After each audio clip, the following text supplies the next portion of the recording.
Hello friends, Ram Ram. कैसे हो आप सभी। उम्मीद करता हूं कि आप लोग अच्छे होंगे। आज मैं इस वीडियो में बात करने वाला हूं एसएससी जीडी में एक पोस्ट है CRPF, central reserve police force.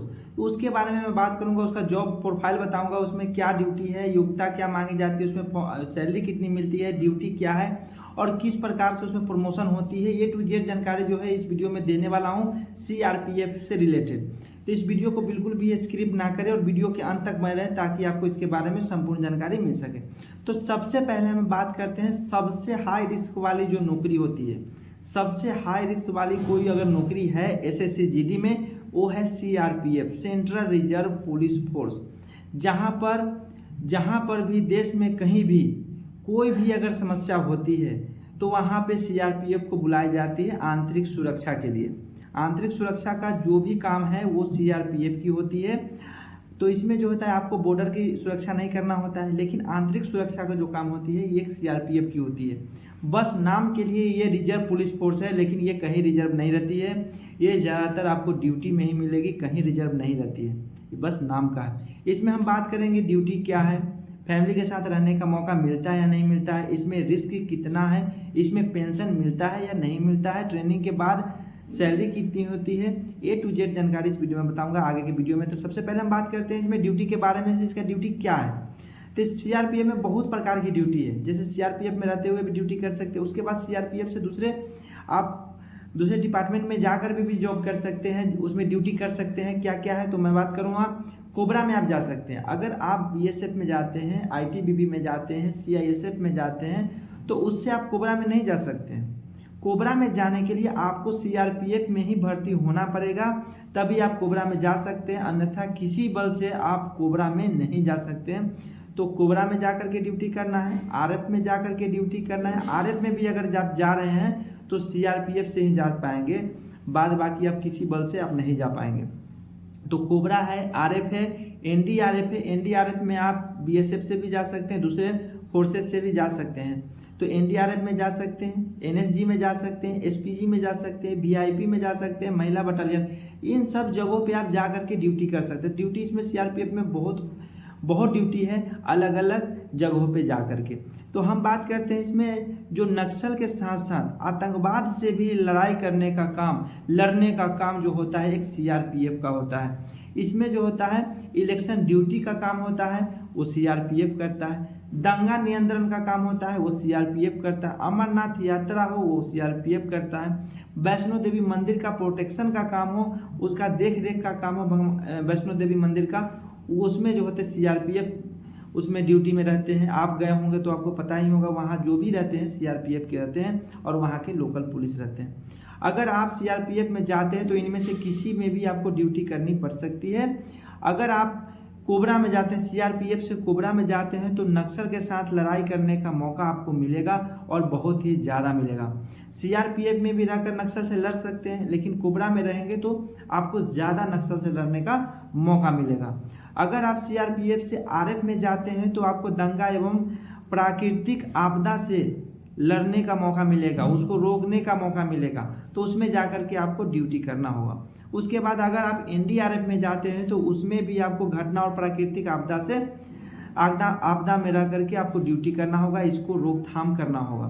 तो ये हो गया। उसके बाद अगर एनएसजी में जाते हैं तो आपको बड़े बड़े मंत्री के साथ या मुख्यमंत्री के साथ प्रोटेक्शन का काम करना होगा।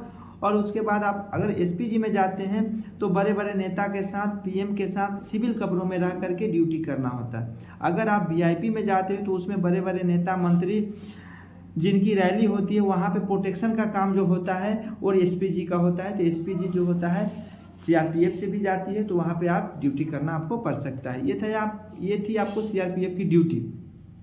अब हम बात करते हैं सैलरी की। तो सैलरी सभी का सेम होता है, ऐसा नहीं कि आपका सैलरी, बेसिक सैलरी जो होता है सभी का सेम होता है। सैलरी क्या बढ़ाती है? सैलरी बढ़ाती है रिक्स अलाउंस। सैलरी बढ़ाती है रिक्स अलाउंस। वहाँ के जो रिक्स होते हैं, जिस जगह में आप मतलब आपका पोस्टिंग हुआ है, उस जगह के हिसाब से देखा जाता है वो जगह कैसा है, नक्सलाइट क्षेत्र है या फिर आतंकी क्षेत्र है, उसी हिसाब से पैसा दिया जाता है। तो पैसा अच्छी होती है सीआरपीएफ में भी, बीएसएफ में भी, आईटीबीपी सभी में अच्छी होती है। बेसिक सैलरी सभी में 21,700 होती है, तो इसमें भी 21,700 होती है। इसमें ज़्यादा मैं डीपली नहीं बताऊंगा कितना कितना कितना पैसा होता है, लेकिन अच्छी खासी होती है।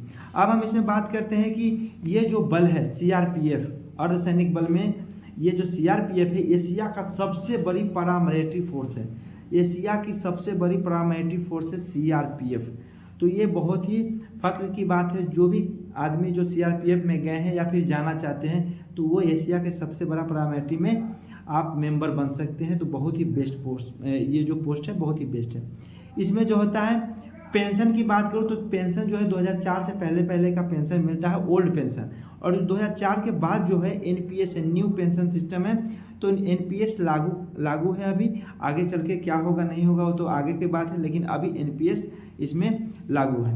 अब हम इसमें बात करते हैं फैमिली की सुविधा के बारे में। तो फैमिली के साथ रहने का मौका इसमें कम मिलेगा, क्योंकि इसकी ज़्यादातर ड्यूटी नक्सलाइट जगहों में होती है और नहीं तो फिर जेएनके जैसे आतंकी जगहों पर। तो फैमिली के साथ रहने का मौका मिलेगा कहाँ? जहाँ आप ट्रेनिंग सेंटर में पोस्टिंग होता है, आपका जीसी में पोस्टिंग होता है, या फिर प्लेन जगह जैसे दिल्ली, मुंबई ऐसे जगह पे आपका पोस्टिंग होता है। तो आप उस फैमिली को अपने साथ रख सकते हैं। क्वार्टर बने होते हैं तो क्वार्टर में फैमिली रख सकते हैं। उसके बाद हम बात करते हैं से इसमें जो होता है आपका ट्रेनिंग में आपका सैलरी कितना होता है। ट्रेनिंग में सैलरी कम होती है, क्योंकि इसमें बहुत सारे भत्ते नहीं लगते हैं। ट्रेनिंग के बाद बहुत जो भी भत्ते नहीं लगे होते हैं पूरा भत्ते उसमें लगा करके आपका सैलरी अच्छी खासी देखने को मिल जाती है। तो ये था सीआरपीएफ के बारे में जो भी इंफॉर्मेशन था नॉर्मल, तो नॉर्मल जानकारी मैं आपको दे दिया हूँ सीआरपीएफ का जॉब प्रोफाइल। अगर आप फॉर्म अप्लाई करते हैं एसएससी जीडी में, अभी नवंबर दिसंबर से 2025 में नवंबर दिसंबर से इसमें फॉर्म अप्लाई स्टार्ट हो जाएगा। तो उसमें अगर आपको जो भी पोस्ट, जो भी बल आपको अच्छा लगता है उसमें फॉर्म को अप्लाई कर सकते हैं। तो अगर आप ज़्यादा रिस्क वाला लेना चाहते हो पोस्ट, तो आप सीआरपीएफ, आईटीबीपी में जा सकते हैं। अगर नॉर्मल है तो एसएसएफ और सीआईएसएफ, एसएसबी में, इस सब में आप जा सकते हैं। तो ये आपके ऊपर है कौन सा पोस्ट आपको अच्छा लगता है, कौन सा नौकरी आपको अच्छा लगता है, उसी हिसाब से फॉर्म को अप्लाई करें, ऑप्शन उसी हिसाब से दें फॉर्म अप्लाई करते समय। वीडियो कैसा लगा कमेंट में जरूर बताएं। अच्छा लगे तो वीडियो को लाइक करें। चैनल पर अगर पहली बार आए तो चैनल को जरूर सब्सक्राइब करें। फिर मिलते हैं नेक्स्ट वीडियो में नए टॉपिक के साथ। तब तक के लिए जय हिंद, जय भारत।